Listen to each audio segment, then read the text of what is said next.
Vagues de chaleur, sécheresse, variabilité des précipitations, les pertes de récoltes ont triplé en Afrique entre 2019 et 2023 et continueront d'augmenter, mettant en péril les moyens de production des agriculteurs, prévient l'Agence française de développement. Pour construire une agriculture résiliente face au changement climatique, plusieurs mesures et stratégies peuvent être mises en place.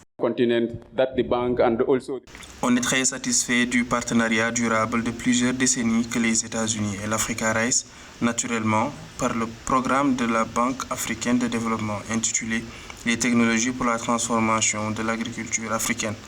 Depuis son début en 2018, nous avons remarqué que ça a eu un impact considérable. Les rendements du riz ont augmenté de 25% dans tous les pays où le projet s'est posé. La qualité de vie des populations s'est aussi nettement améliorée et la production est de plus d'1 million de tonnes.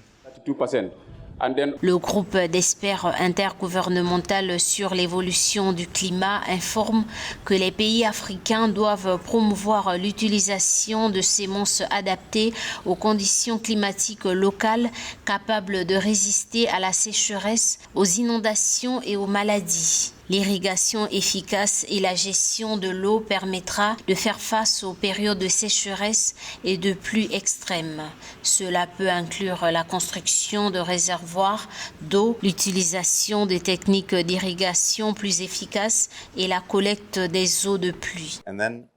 Le travail que fait Africa Rice depuis très longtemps pour maximiser les cultures et produire des cultures capables de résister au changement climatique et aux autres aléas du climat qui peuvent s'imposer. Le focus mis sur l'alimentation, comme nous venons de l'entendre, afin d'assurer une autonomie alimentaire, de nourrir l'Afrique et aussi Selon une analyse du Centre africain des politiques climatiques de la Commission économique des Nations Unies pour l'Afrique, une augmentation de la température de 3 degrés Celsius à travers l'Afrique pourrait entraîner une baisse de 8,2% du PIB continental et une augmentation de la température de 4 degrés Celsius pourrait entraîner une réduction encore plus dangereuse du PIB de 12,1%.